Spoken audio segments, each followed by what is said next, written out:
Hi, this is Marissa. Our pastor sends out a notice early in the week on what he's going to be preaching about the following Sunday.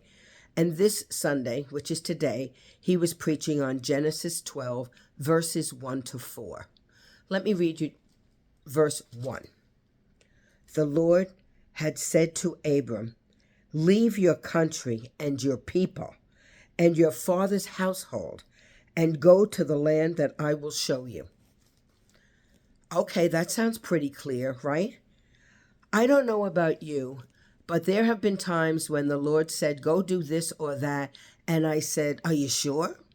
You mean now? Could I get to it later? Could I think about it? Wrong attitude. We are servants of the Most High God. At least we're supposed to be. And yes, we're not going to be perfect, but we need to work on obedience. Abram just gets up and goes. He doesn't ask any questions. He doesn't say, are you sure? Or could you send somebody else? Or, gee, I'm not really feeling up to it. Or my plate is pretty full right now. No, he doesn't do that. He gets up and does what the Lord says. And here's the rest of it. Verses 2 to 4. I will make you a great nation, and I will bless you. I will make your name great, and you will be a blessing. I will bless those who bless you, and whoever curses you, I will curse. And all peoples on earth will be blessed through you. So Abraham left as the Lord had told him, and Lot went with him.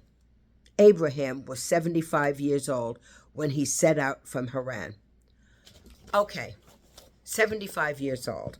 Yeah, I get it that people lived longer in biblical times, but 75 was still not a young person, not like a 20-year-old with vim and vigor and let's just pack up a household. And remember that packing up a household and moving wasn't just you and your wife or you and your wife and your kids. It was servants, it was livestock, it was a ton of stuff. This was a huge undertaking. So Abram does this, and the Lord promises to bless him all over the place. Now, did Abram know that that was going to be the case? Not right away. He was already set to say yes.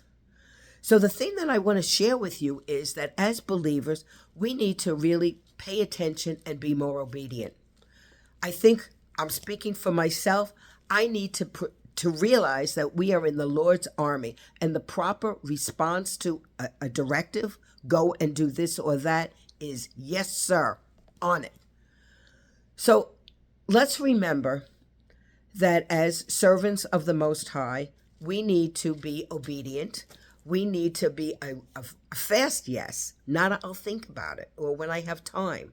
None of that.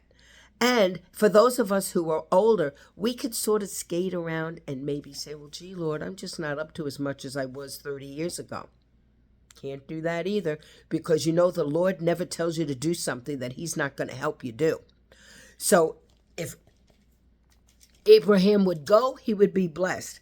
And the people who cursed Abraham, then they would not be blessed. So Abraham does what he's told, and he's blessed. He had children and a nation, built a nation because of his faithfulness to God. Now, I don't expect that God is going to build nations from us, although maybe, but I would suggest that there is blessing in obedience, and that maybe we need to get with God's program a little bit quicker than we're inclined to now. That when the Lord says, go do this or that, he's not suggesting it. He's telling us to do it. Now, I guess I'm as stubborn as most people and want my own way. But the truth is, when I do things my own way, it never goes as good as when I do things God's way. So let's take a lesson from Abram. The Lord says, get up and go. He doesn't even know where he's going. He says, I will show you the land. He doesn't even have a destination. Abram can't plan. He can't figure it out. He just has to be obedient and trust God for everything. Where am I going?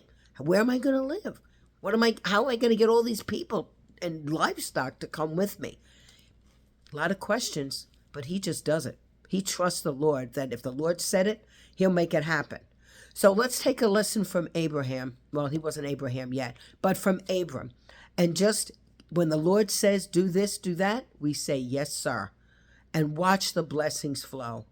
Let's have trust that when God says to do something, he's not expecting it to be all up to us. He is knowing already how he's going to work that out. So that's my encouragement for today. Be like Abram. Say yes, sir, and see what happens. God bless you. Bye.